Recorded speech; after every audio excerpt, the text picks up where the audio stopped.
Subscribe करें और bell दबाएं ताकि कोई खबर रह न जाए।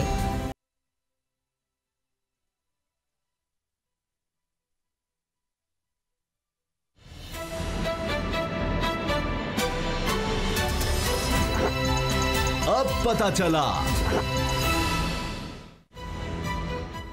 चला में आज आप जान सकेंगे। पीपल्स पार्टी की एहतजाजी तहरीक तैयार। हुकूमती इत्तेहाद के सलाह मशवरे। बरतानवी शाही जोड़ा पाकिस्तानी मेहमान। सऊदी अरब और ईरान कशीदगी। रंग दिखाएगी पाकिस्तानी सहूलतकारी। बिस्मिल्लाहिर्रहमानिर्रहीम, अस्सलाम वालेकुम। मैं हूं मोहम्मद उसामा गाजी और आप देख रहे हैं अब पता चला। कोई दिल हैं कि सियासत में तूफान उठाने को मचल रहे हैं। इस तूफान की जद में आवाम आते हैं, ये मुल्क की मफादात की धज्जियां उड़ाकर रख देता है। हवस के पुजारियों को इससे कोई गर्ज नहीं। सितम यह है कि जमहूरियत पर शब खून मारने के मंसूबे जमहूरियत के तहफ़्फ़ुज़ के नाम पर रचाए जा रहे हैं। अवाम हैरान परेशान है कि उनके हुकूक के नाम पर ऐसा क्यों किया जा रहा है। आज बिलावल भुट्टो लाड़काना में ये इंकशाफ फरमा रहे थे कि पीटीआई और इसके सहूलतकार मिलकर जमहूरियत पर हमले कर रहे हैं। इसी को बुनियाद बनाकर उन्होंने 18 अक्टूबर से अपनी जाती एहतजाजी तहरीक का ऐलान किया है। हुकूमत वक्त से उनके खिलाफ पर कोई एतराज नहीं। सवाल यह है कि ऐसे वक्त में जब बरतानवी शाही जोड़ा पाकिस्तान में आया है, दुनिया पाकिस्तान का खूबसूरत चेहरा देख रही है, बिलावल जैसे जमहूरियत पसंद इंतशार फैलाना चाहते हैं, आखिर क्यों? आज मुझे एक और मंजर ने भी बहुत दुखी किया। जिस वक्त मीडिया पर बरतानवी शाही जोड़े की आमद का मंजर दिखाया जा रहा था, ठीक उसी वक्त JUI कारकुनों के मखसूस वर्दी में फौजी परेड की तर्ज के मनाजिर भी चल रहे थे। इन मनाजिर को देखकर सवाल तो उठेगा कि डंडा बरदारों की फौज के साथ इस्लामाबाद पर यह लगार का ऐलान करके मौलाना फजलुर रहमान किसकी खिदमत कर रहे हैं, मुल्क की या मुल्क दुश्मनों की? वो TTP या डंडे के जोर पर कराची में कब्जा करने वालों के वारिस क्यों बनना चाहते हैं? दूसरी तरफ नून लीग की कलाबाजियां भी समझ नहीं आ रही। पार्टी तर्जुमानों की सुने तो नवाज शरीफ के फरमुदात ही महवरे हयात करार पाते हैं। इनका धरने की हिमायत में शहबाज शरीफ को लिखा गया खत भी मंजर आम पर आ चुका है, लेकिन फिर भी मुशावरत पर मुशावरत का अमल जारी है। आखिर क्यों? क्या पार्टी में नवाज शरीफ की कहानी खत्म हो चुकी है, या फिर पार्टी रहनुमा धरने वाले मामले पर इनकी बात मानने को तैयार नहीं? सवाल यह भी है कि मुकदमात और मुश्किलात का सामना पाकिस्तान में मौजूद शहबाज शरीफ करें और मौलाना फजलुर रहमान से राबतों का फरीजा हुसैन नवाज अंजाम दें। आखिर क्यों? आज इस आखिर क्यों का जवाब ही तलाश करने की कोशिश करेंगे असद खरल साहब से और बाबर डोगर साहब से। लेकिन पहले देखते हैं कि आज कौन क्या कहता रहा।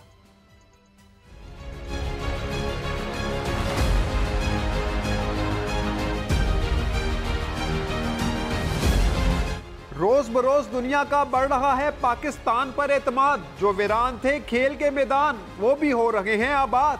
पहले श्रीलंकन क्रिकेट टीम ने इज्जत बढ़ाई तो 14 साल बाद बरतानवी शाही खानदान के अरकान बने हैं पाकिस्तान के मेहमान। शहजादा विलियम और केट मिडल्टन का दौरा इस बात का सबूत है कि पाकिस्तान का वकार दुनिया में तेजी से बुलंद हो रहा है। पहले अफगानिस्तान तो अब सऊदी अरब और ईरान के दरमियान कशीदगी के खात्मे के लिए दुनिया पाकिस्तान के किरदार को तस्लीम कर रही है, लेकिन दूसरी तरफ पाकिस्तान के अंदर सियासत के नाम पर हो रही है जंग छेड़ने की तैयारियां।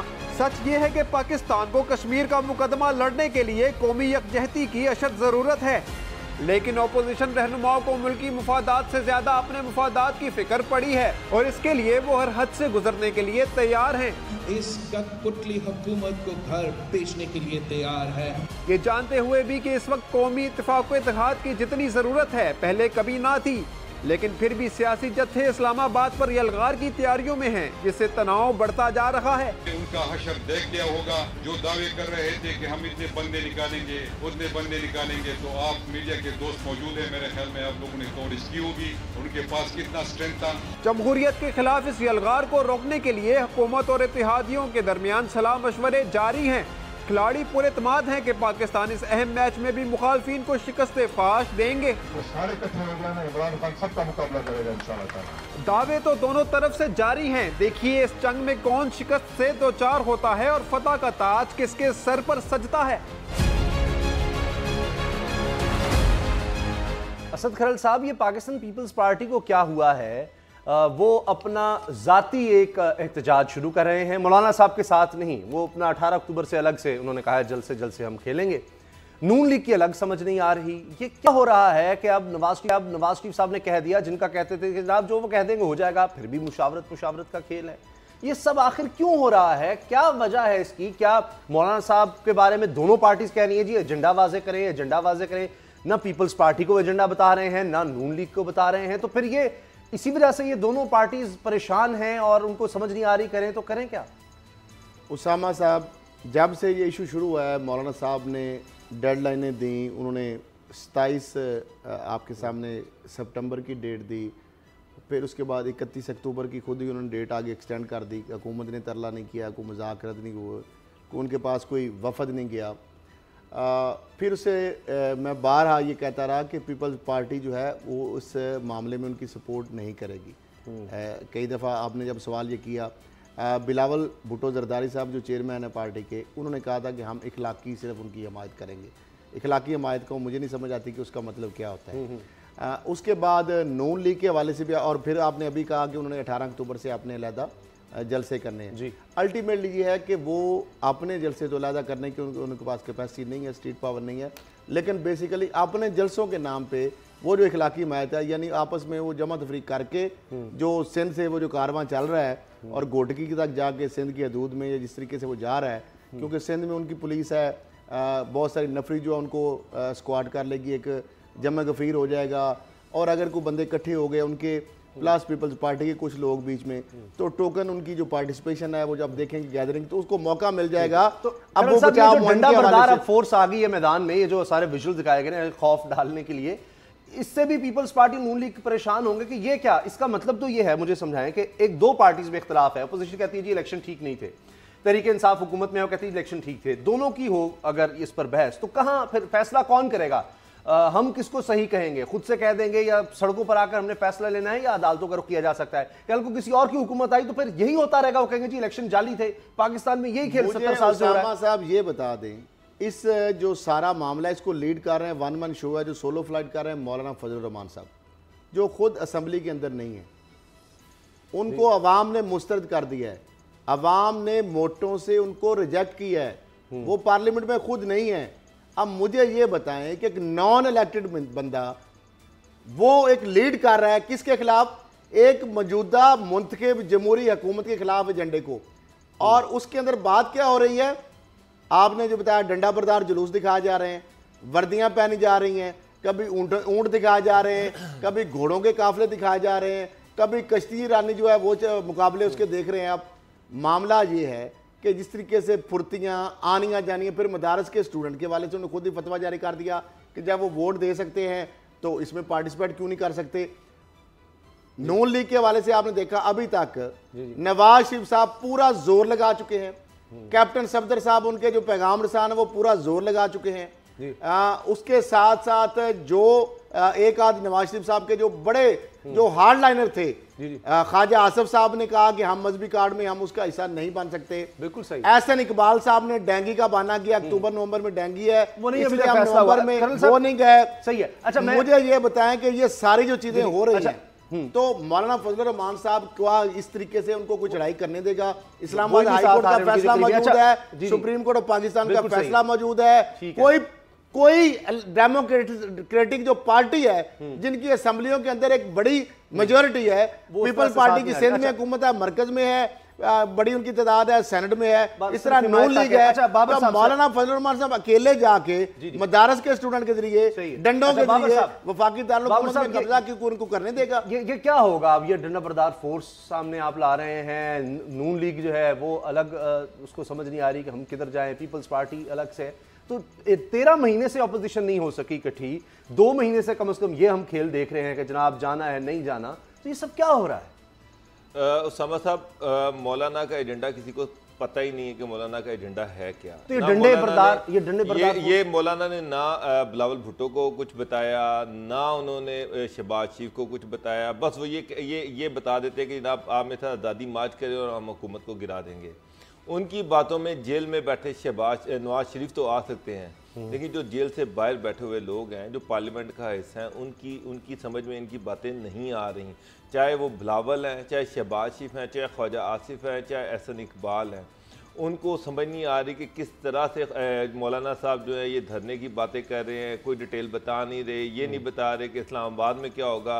कभी कहते हैं मार्च होगा, कभी कहते हैं धरना नहीं होगा, फिर कहते हैं धरना होगा, स्टूडेंट उनके डंडे लेके फिर रहे हैं। तो और सेकेंडली आप यहाँ पर देखें कि शरीफ फैमिली के अंदर एक वाज़ेह तज़ाद पाया जा रहा है। शहबाज शरीफ साहब जो हैं, जब नवाज शरीफ से मिलने की बारी आती है तो उनकी कमर दर्द शुरू हो जाती है। जब वो नवाज शरीफ साहब जो हैं वो जब नैब कोर्ट में पेश होते हैं तो उस वक्त भी कमर दर्द थी।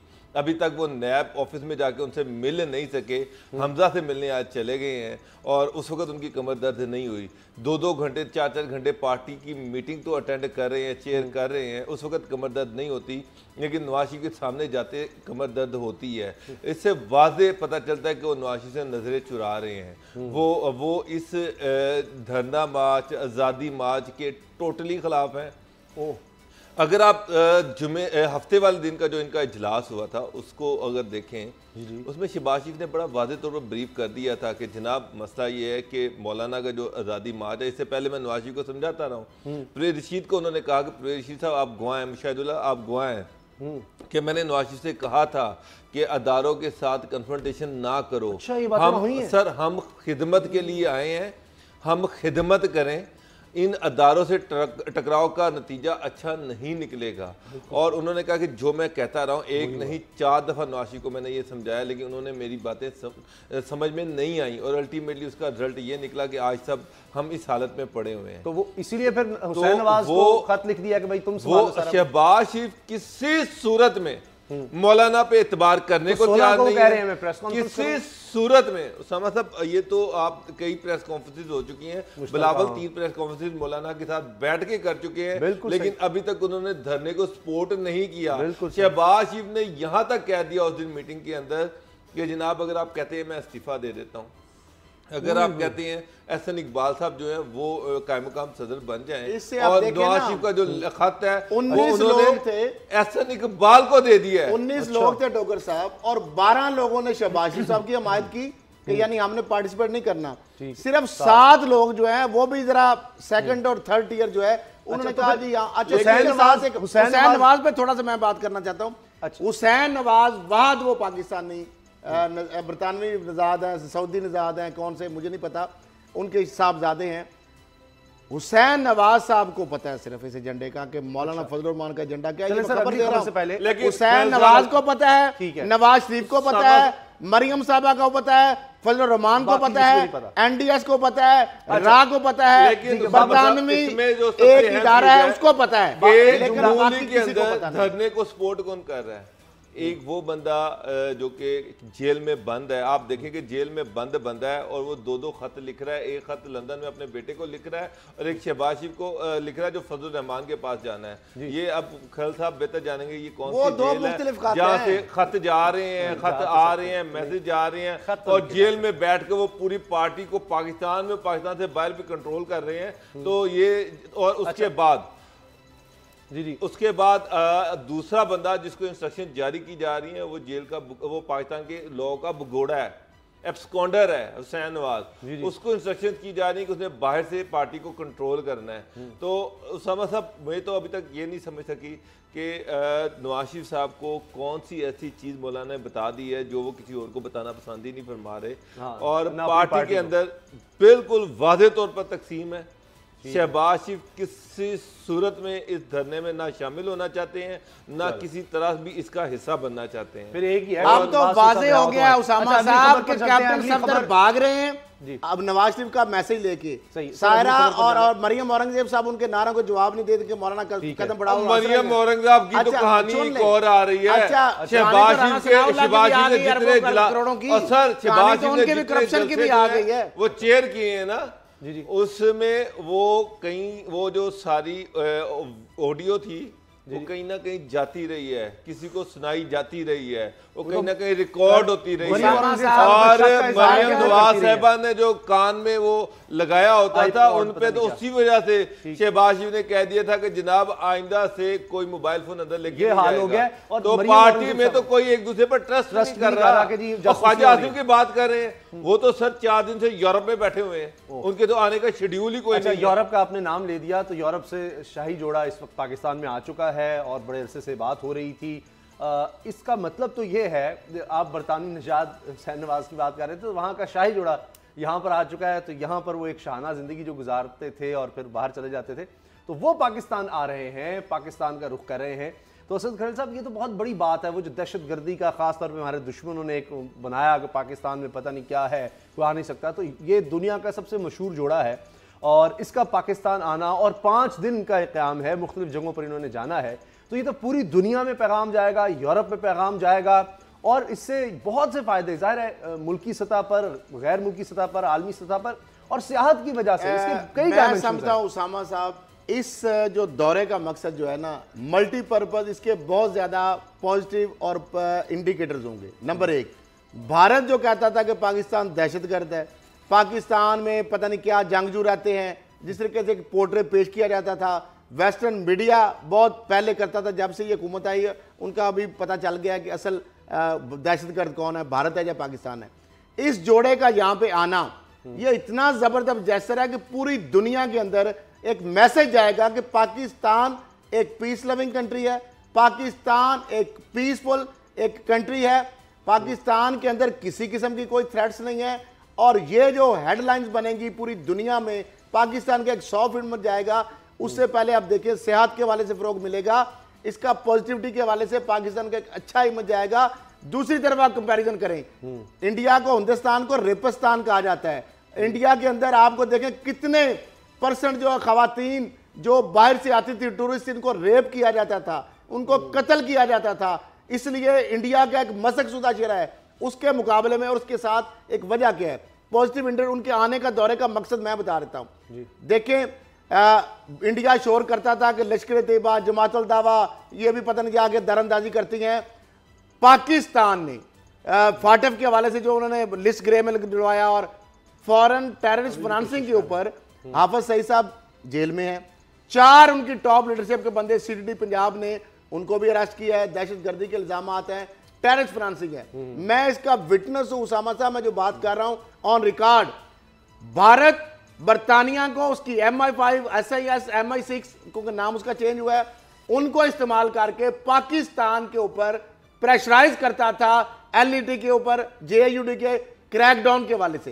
अब बरतानिया को भी ये पता चल गया है कि पाकिस्तान जो डॉन लीक्स का नैरेटिव जाली दिया गया था कि शायद इदारे पेनिट्रेट इनको प्रमोट करते हैं ऐसी चीजों को, लिहाजा अब ये सारी दुनिया देखे। स्टेटस आपका फैमिली जो स्टेटस है इस्लामाबाद का डिप्लोमेट्स के लिए वो बहाल हुआ, एक पॉजिटिव इंडिकेटर की तरफ जा रहे हैं। पीस, आपके शोरज़दा इलाकों में अमन आया, बहाली आई, आपने एक जो फेंसिंग कर रहे हैं, तो मैं समझता हूं कि ये जो मामला है इसके अंदर पाकिस्तान के बहुत ज्यादा फायदे होंगे।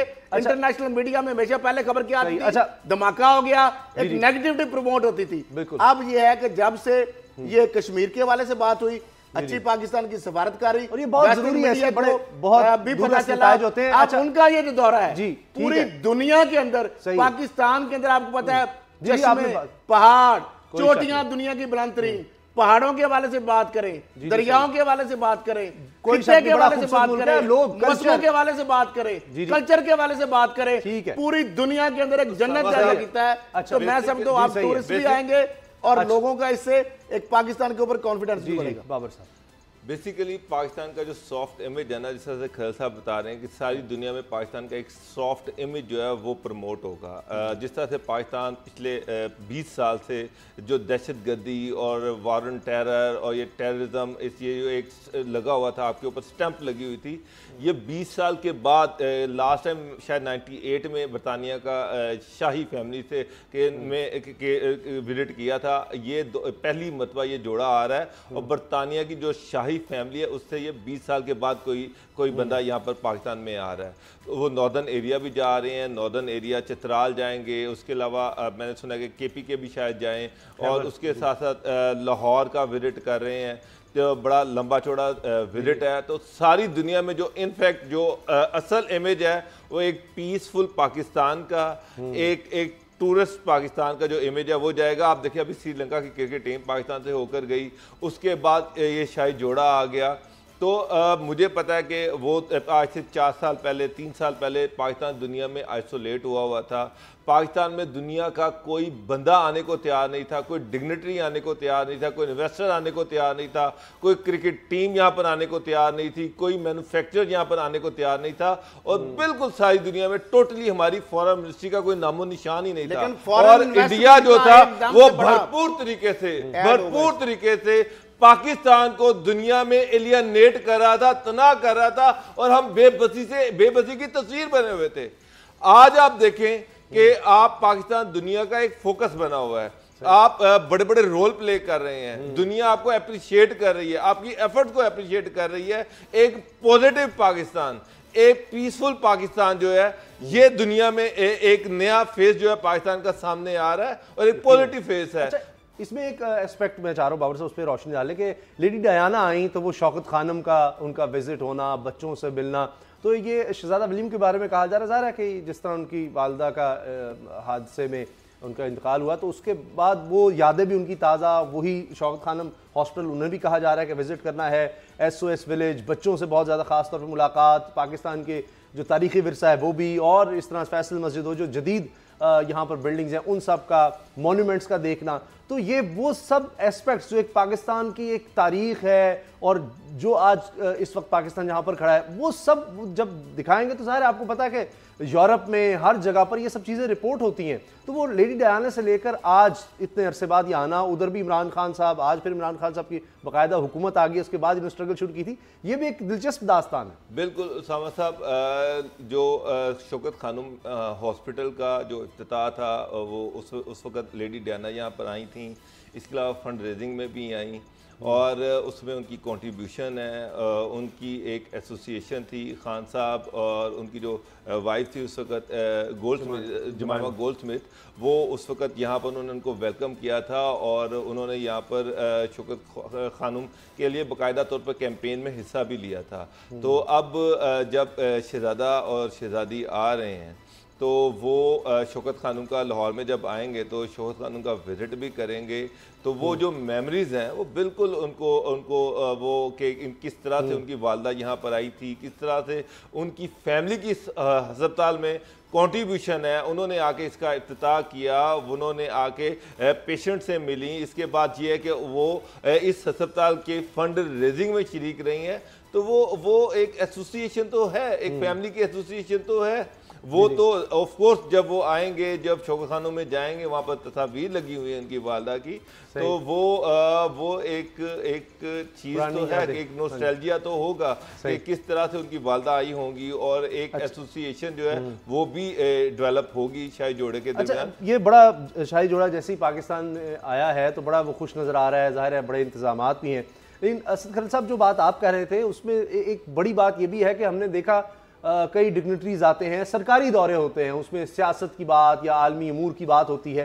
ये ख़ास तौर पर एक ऐसा दौरा इसको कहा जा सकता है जो पाकिस्तान के सॉफ्ट इमेज के लिए, जो पाकिस्तान का हकीकी चेहरा है, और जिस तरह से पूरी दुनिया में माना जाता है कि पाकिस्तान में आप देखें ना, हज़ार साल पुरानी तारीख भी आपको मंजदड़ों से मिलेगी, हड़प्पा और दीगर जगह, और आज का दौर भी आपको मिलेगा, एक हिस्ट्री भी है, फिर बरतानवी राज भी यहाँ पर रहा, वो सब। तो इतनी डाइवर्सिटी, ये सॉफ्ट इमेज जो पाकिस्तान का असल चेहरा है, जिसको ज़ाहिर आलमी ताकतों ने तबाह किया था, वो एक तारीख हम उसमें नहीं जाते, तो सारा जब वो डिपिक्ट होगा तो इससे जो असल हमारा चेहरा है वो दुनिया में जाएगा, और जिसकी बड़ी कोशिशें पाकिस्तान करता रहा है। उसामा साहब, ये वो काम है जो अरबों डॉलर लगा के आप नहीं कर सकते थे कि पाकिस्तान का जो असल चेहरा है पूरी दुनिया तक दिखा सकते थे। डोगर साहब ने भी चूंकि इंटरनेशनल मीडिया के साथ काम किया और मुझे भी कुछ अर्सा काम करने का मौका मिला है। इंटरनेशनल मीडिया सिर्फ वो खबर लगाता था कि पाकिस्तान के अंदर दहशतगर्दी हो गई है, पाकिस्तान के अंदर बम धमाका हो गया है, पाकिस्तान के अंदर इतने दहशतगर्द जो है वो आ गए हैं। इस तरीके से खबरें पाकिस्तान इंटरनेशनल मीडिया के लिए उनका ये स्टोरी इंटरेस्ट होता था। इसके अलावा कभी इंटरनेशनल मीडिया ने इसके अलावा हमसे कभी किसी खबर की डिमांड नहीं की। अब ये वो मामला है जो हुकूमत पाकिस्तान अरबों डॉलर भी अगर लगाती तो पूरी दुनिया के अंदर पाकिस्तान का वो इमेज जिस तरीके से तकरीबन उनका इतना एक तवील दौरा है और जगह जगह पे जा रहे हैं, पाकिस्तान की मुख्तलिफ जो कल्चर है ये पूरी दुनिया के आने से पूरी दुनिया के अंदर रिपोर्ट होगा। रिक्शाओं को पेंट किया जा रहा है, एक कल्चरल इमेज जो है पाकिस्तान का वो प्रमोट हो रहा है, एक टूरिस्ट इमेज जो है पाकिस्तान का वो प्रमोट हो रहा है। वो बादशाह मस्जिद जाएंगे, लाहौर और रावलपिंडी में रक्षे जो हैं उनको खास तौर पर इस हवाले से बरतानिया और पाकिस्तान के परचम के हवाले से उनको पेंट किया गया। तो ये एक नया कल्चर पाकिस्तान में, एक सॉफ्ट पाकिस्तान, एक टूरिस्ट फ्रेंडली पाकिस्तान, वो दुनिया के सामने उसको पेंट किया जा रहा है। इस दौरे में वो होगा जो उभर पाकिस्तान में उनसे सबसे ज्यादा मुलाकातें हैं, जो पाकिस्तान का मुस्तकबिल है, तो वो भी उनसे मुलाकात भी होगी और पूरी दुनिया में ये पैगाम भी जाएगा। ब्रेक लेते हैं और ब्रेक के बाद बात करेंगे पाकिस्तान की कोशिशें, इमरान खान की कोशिशें ईरान और सऊदी अरब की कशीदगी कम कराने में किस हद तक कामयाब हो रही हैं। ब्रेक के बाद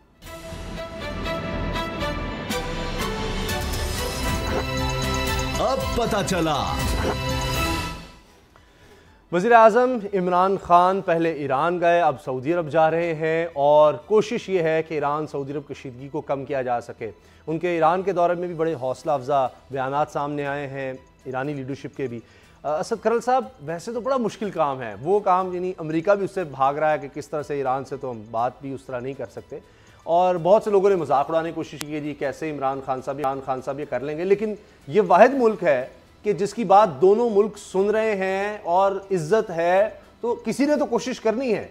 तो ये बात ही कम है कि दोनों तरफ जाया जा रहा है, कहीं से तो आगाज होता है और फिर आहिस्ता इसको एक दिन में तो नहीं हालात ठीक हो सकते। उसामा साहब, ये बड़ी ऑनर की बात है कि पाकिस्तान के हवाले से अमेरिका ने खुद रोल दिया अफगानिस्तान से इनखला के लिए, और जो मुज़ाकरात के लिए सैफ अफ्रीदी, उसके अंदर लीड रोल पाकिस्तान को देना पड़ा अमेरिका को, और पाकिस्तान ने ऐसे तरीके से उस रोल को निभा रहा है। उसके बाद यही बात जो है कि एक इम्पॉसिबल टास्क था कि आपको पता है ईरान जिस तरह अमेरिका को आंखें दिखा रहा है, और फिर सऊदी अरब और उसकी कशीदगी भी जिस इंतहा को पहुंची हुई है, ये भी इमरान खान का ये है कि जिस तरीके से वो ईरान गए हैं और उनकी लीडरशिप के साथ उनका एक बड़ा ज़बरदस्त किस्म का और खित्ते में इस्तेकाम और आपस में जो बात हुई है, और सऊदी जो वलीअहद है उनका जो तैयारे में उनका अमेरिका जाना, और जिस तरह जैसर और जितने अरब डॉलर अब तक सऊदीया पाकिस्तान को दे चुका है जब से इमरान खान की हुकूमत आई है, और जो आयल के हवाले से जो हमारी जो पेमेंट्स हैं उसको जो आगे पेंडेंसी है और जो भी सूरत हाल है, सऊदी अरब का एतमाद, ईरान का पाकिस्तान के ऊपर एतमाद, और अमेरिका जो है उसकी जानब से ये एक रोल देना पाकिस्तान को। अच्छा, और ये मैं बता रहा हूँ कि ये कशीदगी खत्म तो नहीं हो सकेगी। खान साहब ने वहाँ पर जो जॉइंट प्रेस कॉन्फ्रेंस की थी ईरान में, उन्होंने इस चीज़ को क्लैरिफाई किया है कि हमें किसी ने कोई रोल नहीं दिया। उन्होंने कहा ये पाकिस्तान का अपना इनिशिएटिव है। हम ये समझते हैं कि अगर ईरान की और सऊदी अरब की जंग होती है तो इससे खित्ते का अमन जो है वो तबाह होगा। कुछ चीजें ऐसी होती हैं कि वो उन्होंने जॉइंट प्रेस कॉन्फ्रेंस में इस चीज को क्लियरली कहा, उन्होंने इस चीज की वजाहत की कि हमें किसी ने कोई टास्क नहीं दिया, इसको मान लिया जाए, कोई लेकिन उस टास्क को ना देने के बावजूद क्या इस टास्क उन्होंने कहा ये हमारा अपना इनिशिएटिव है, ईरान एक्सेप्ट नहीं कर रहा, इनिशिएटिव है, ईरान ऑनर दे रहा है उसको, नहीं सऊदी अरब ऑनर दे रहा है, अमेरिका इसके ऊपर खामोश है, तो इससे क्या क्या मतलब? इमरान खान साहब ने वहाँ पर जो अहम बात है वो ये की, वहाँ पर जो जॉइंट प्रेस कॉन्फ्रेंस थी, जो उसका कंटेंट सामने है उसके मुताबिक उन्होंने ये कहा कि अगर ये जंग होती है तो असला बेचने के लिए बहुत सारे ऐसे लोग हैं, बहुत सारे ऐसे रीजन्स हैं जो ये लड़वाना चाह रहे हैं, ये जो चाह रहे हैं कि इनके दरमियान जंग हो और उससे उनके मफादात वाबस्ता है। तो उन्होंने बड़ा क्लियरली ये बात की है कि पाकिस्तान, ईरान पाकिस्तान का हमसाया मुल्क है, पाकिस्तान का बरादरली मुल्क है। हम किसी सूरत नहीं ये चाहते कि ईरान और सऊदी अरब की कोई लड़ाई हो।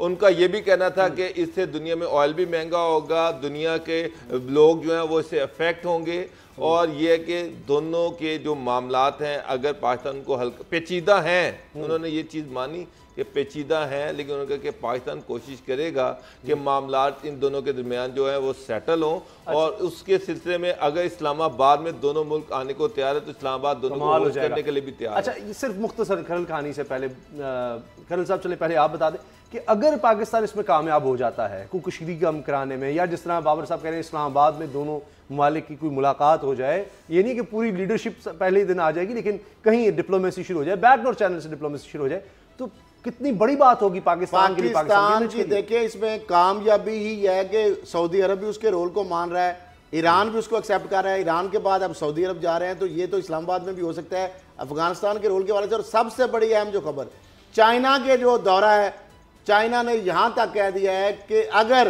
इंडिया पाकिस्तान पर हमला करेगा तो वो चाइना अपने ऊपर हमला तस्वर करेगा।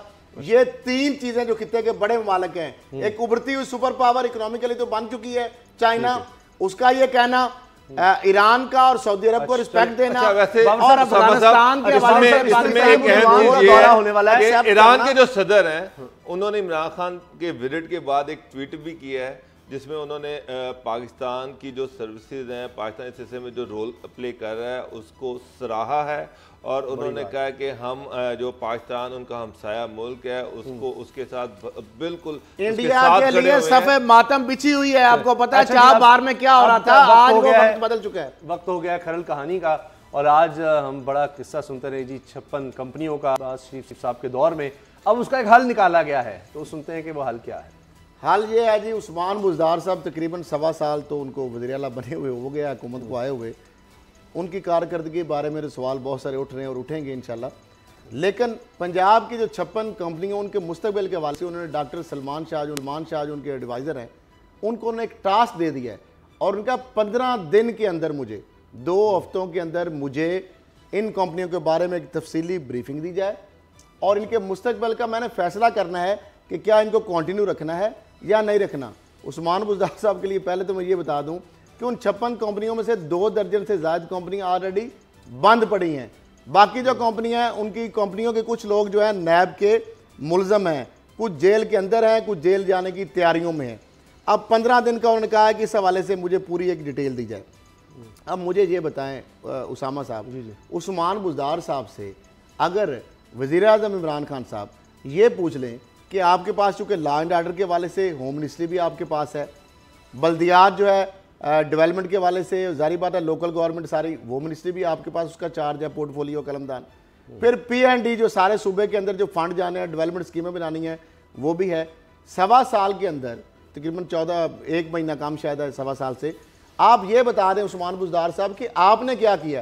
यही जब वो मिनिस्टर से बात करते हैं कारकर्दगी की, तो आपस में सरगोशियां करते हैं, वो कहते हैं खामोश हो गए, इसलिए एक दूसरे के साथ सरगोशियों में ये कहते हैं कि ये वक्त काश आए और इमरान खान साहब रिपोर्ट मांगे तो हम बताएंगे कि रिपोर्ट क्या है, कि तबादलों, पोस्टिंग, ट्रांसफर की तमाम वजारतों की और छोटे डिस्ट्रिक्ट लेवल के महकमों की वो इख्तियारात आपने पास रखी। अगली बात थोड़ी सी डॉक्टर साहब आपकी इजाज़त से, ताहिर खुर्शीद साहब जो उनके जो बगल बच्चे हैं, जो DG खान लगे, उसके बाद इंडस्ट्रीज लाए, उसके बाद वहां पे उनको C&W में लाए, सारे फंड उन्होंने रोक दिए हैं। जो बंदा उनको पैसे देता है आगे ठेकेदार या जो बंदा, उसके फंड रिलीज हो जाते हैं, उधर से भी उन्होंने कैप लगवा दिया है। SDO जो एक बंदा है उनका फ्रंटमैन, जिस तरह साद रफीका, नदीम जिया था, फयाज बुज़दार साहब वो बन गए हैं, फुप्पा उनके काम कर रहे हैं, एडिशनल चीफ सेक्रेटरी कर रहे हैं। मुझे ये बताया सारी मिनिस्ट्रीज का कोई सेक्रेटरी जो है, मिनिस्टर जो है, वो एक तबादला नहीं कर सकता, ट्रांसफर और पोस्टिंग के ऊपर समस्या लगा हुआ है। 56 कंपनियों के हवाले से सलमान शाह को कह दिया है, तो एक कंपनी ये भी बना चुके हैं, DG Khan waste management company, उसको उन्होंने नोटिफाई कैबिनेट से अप्रूवल ली हुई है, 25 करोड़ रुपए का उसका बजट अप्रूव हुआ हुआ है, अपने सारे चहीतों को उसमें भर्ती करवा दिया है। तो सलमान शाह साहब इस कंपनी को भी इसमें देखेंगे या सिर्फ 56, क्योंकि अब तो 57 हो चुकी है। अच्छा, वफाकी कबीना के कहानी के मजे की बात यह है कि शहबाज शरीफ के खिलाफ आज आपका इम्तिहान है, 30 सेकंड में। हाँ जी, वफाकी कबीना के अंदर जी एक तो उन्होंने कहा जी 5 रियासत मदीना में जो 5 करोड़ से ज्यादा जिसने करप्शन किया, जो बड़ा चोर है, उसको VIP दर्जा मिलेगा, C क्लास मिलेगी इंक्वायरी के दौरान, इन्वेस्टिगेशन के दौरान, और जो अगर हवालाती है। उसके बाद बेनामी एक्ट ट्रांजैक्शन जो 2017 है, इसको मैं अप्रिशिएट करूंगा। उसमें जो उसकी एक्ट की सेक्शन 2 में नंबर 31 का इजाफा किया जाएगा। अब बेनामी ट्रांजैक्शन एक्ट में नई शिक के इजाफे के जरिए विसल ब्लोअर, उसकी तारीफ की गई है, शामिल कोई भी शख्स किसी भी एंटी करप्शन कानून के तहत बेनामी साजिशों की निशानदेही कर सकेगा। विसल ब्लोअर नैब FIA anti money laundering act और किसी भी कानून के साथ शिकायत कर सके और उसका 15% सबसे अमीर तो पाकिस्तान का शख्स मैं हो जाऊंगा, क्योंकि मेरी नैब सिर्फ कराची के अंदर जो नैब की रिपोर्ट है, जो चेयरमैन नैब को गई है 2493 अरब की जो इंक्वायरियों का वॉल्यूम है, जो असर्टेन अमाउंट हो चुकी है। इस तरह पिंडी में, इस तरह लाहौर में, इस तरह FIA में, वो अनवर मजीद केस हो, वो LNG करप्शन केस है, बड़े बड़े अरबों रुपए के केस है। इसी तरीके से कौमी फ्रीजा भी है, हलाल रिज्क कमाए। हम बेनामीदारों को कहते हैं को खुदारा आप नैब को वो केस भेजें, आपको 15% मिल जाएंगे। बड़ी बात है। अच्छा, नैब आपका नाम भी इसी का राज में रखेगा और 15% बेनामियों में आपने सुन ली है खजाने में आएंगे और आपको भी। अच्छा बाबर डॉक्टर साहब और मैं गुजारिश आपसे कर दूं, विफाकी काबीना का जो इजलास हुआ उसके बाद फिरदौस आशिक अवान साहब ने बताया अब वज़रा आला को भी बुला लिया वज़ीर आज़म ने कि आ जाएं और बैठें और ये प्राइस कंट्रोल कमेटी हमने एक्टिव कर देनी है। ये जो ज़ख़ीरा अंदोज़ी हो रही है, चीज़ों की कीमतें पहले जगीर तरीन की चीनी का ख्याल कर लें। अच्छा खैर साहब, बाबर साहब तो सर अब देखिए ज़ख़ीरा अंदोज़ी 12वीं मीटिंग हो रही है, हर एक महीने के बाद खान साहब वहां पर मीटिंग बुलाते हैं, महंगाई को नहीं बुलाते हैं और उसके बाद पता चलता है कि चीजें मजीद महंगी हो रही हैं। चीनी 80 रुपए किलो हो गई है, कोई ऐसी सब्जी नहीं जो 100 रुपए किलो से कम है। 1100 आज एक और रिपोर्ट आई कि 1100 ऐसी अद्वियात हैं जिनकी कोई कीमत मुतय्यन ही नहीं है, वहां पर 2000% प्रॉफिट उनमें कमाया जा रहा है, उनका कोई रेट मुकर्रर ही नहीं किया पंजाब फेडरल गवर्नमेंट ने। सर आप यहां से अंदाजा लगाएं, उसमें कहा गया प्राइस कंट्रोल कमेटी को एक्टिव किया जाएगा, इसका मतलब पहले कुछ हो ही नहीं रहा। एक मैं कल क्या होगा से पहले मैं गुजारिश कर दूं कि जनाब आज मेरी एक बड़े इंडस्ट्रियलिस्ट हैं उनसे मुलाकात हुई और उसमें वो भी बड़े परेशान थे। उन्होंने कहा जी हम सेक्रेटरी इंडस्ट्रीज़ को ख़त लिख के थक गए हैं कि उनसे कोई मुलाकात हो जाए। ये आमिर अशरफ ख्वाजा साहब हैं जी, ये सेक्रेटरी इंडस्ट्रीज़, वो मिलते ही नहीं हो, कोई बहुत बड़े साहब हैं, ये ब्यूरोक्रेसी का हाल है। फिर उन्होंने कहा जी हमने प्रिंसिपल सेक्रेटरी को लिखा कि जी हम बात करना चाहते हैं यही प्राइस कंट्रोल के हवाले से भी कि किस तरह कंट्रोल किया जा सकता है, कारोबार के हवाले से बात करना चाहते हैं, कोई अपना ज़ाती नहीं मामला। तो हाल ये है कि ये हुकूमत में कुछ सुन ही नहीं रहा, तो क्या होगा? प्राइस कंट्रोल आप कैसे करेंगे, क्या कर लेंगे आप? कि एक शख्स वो कहते हैं जी 17 ट्रॉफीज हमें मिल चुकी हैं एक्सपोर्ट करने की वजह से, एक्सपोर्ट पर 2 अरब रुपया हम टैक्स देते हैं और उसके बावजूद जब इनकी नहीं सुनी जा रही तो फिर आम आदमी का तो अल्लाह हाफिज है, उनकी क्या सुनी जाएगी? कल क्या होगा बाबर डोगर साहब? कल सर राना सना साहब जो हैं उनको फिर पेश किया जा रहा है कोर्ट में और फिर वो वापस जेल ही जाएंगे और उन्होंने कहाँ जाना है। तो मेरा ख्याल है कि कल बेल छिल उनको कल भी नहीं मिलनी और उनका ठिकाना फिर कैंप जेल ही होगा। खरल साहब राना सनाउल्लाह के साथ एक और केस ऐड कर रहे हैं, आमदन से ज़ाहिर असासों का करोड़ों रुपए के असास से उनके बेनामी प्रॉपर्टी हैं वो निकली और उसके साथ एक और बड़ी डेवलपमेंट हो रही है जी। शहबाज शरीफ साहब चौधरी शुजात को मिलने कल जा रहे हैं, इम्कान है आज उन्होंने जाना था, 8 बजे की डन थी मीटिंग और इसी वजह से बड़ी पड़ा है। जो उस्मान बुजदार साहब भी आ गए, चौधरी सरवर साहब भी आ गए, कल उनकी मीटिंग मुतवक्को है। जाहिर बात है ताज़ियत का बहाना होगा, खबरें भी सामने आ जाएंगी, ताज़ियत का बहाना होगा और तो उससे पहले सियासतदान मिलेंगे तो सियासत सारी चल रही बात होगी। कल जनाब मैं आपको एक अर्ज कर दूं कि आपने देखा हुसैन नवाज साहब वो खत के बाद और ज़्यादा एक्टिव हो गए हैं, लंदन में बैठे हैं और इसाक डार साहब के बेटे भी फिर ट्विटर पे बहुत एक्टिव हो गए हैं, निकलो बाहर निकलो, जाओ मार्च में जाओ, निकलो और ये बड़ा कौमी फ्रीजा है और पता नहीं क्या, लेकिन खुद नहीं आएंगे। हाँ, ये लंदन खुद नहीं आएंगे और लोग यहाँ पर ट्विटर पर जनाब ये गेम खेली जा रही है और वो कहेंगे जी पैसे जितने चाहिए हम दे देते हैं, लेकिन हम नहीं आ रहे, पैसे कहीं और से आ रहे हैं, वो ट्विटर चला रहे हैं। मुझे आज एक खबर मिली है, बंद है सारी। मुझे आज एक बड़े अहम रिपोर्टर हैं और बाबर साहब के शागिर्दी समझे छोटे भाई हैं, उन्होंने आज मुझे बड़ी खबर दी है। तो एग्जैक्ट बस कुछ 60 करोड़ के आगे पीछे की बात चल रही है कि हुसैन नवाज साहब की ड्यूटी लगी है कि वो तो भेजने हैं, वो मौलाना साहब ने मांगे हमसे और से लेके, मुझे नहीं पता, बहरहाल ये खबर मैं आपको बता रहा हूं। तो वो डार साहब के बेटे हों या हुसैन नवाज हों, उन्होंने पैसों का तो शायद वो कुछ कर दें, आ नहीं रहे, बस ट्विटर पर आप देखेंगे निकलो बाहर, ये कर दो वो कर दो, बस यहीं तक होगा काम। प्रोग्राम देखने का बहुत शुक्रिया, इजाजत दीजिए, अल्लाह हाफिज।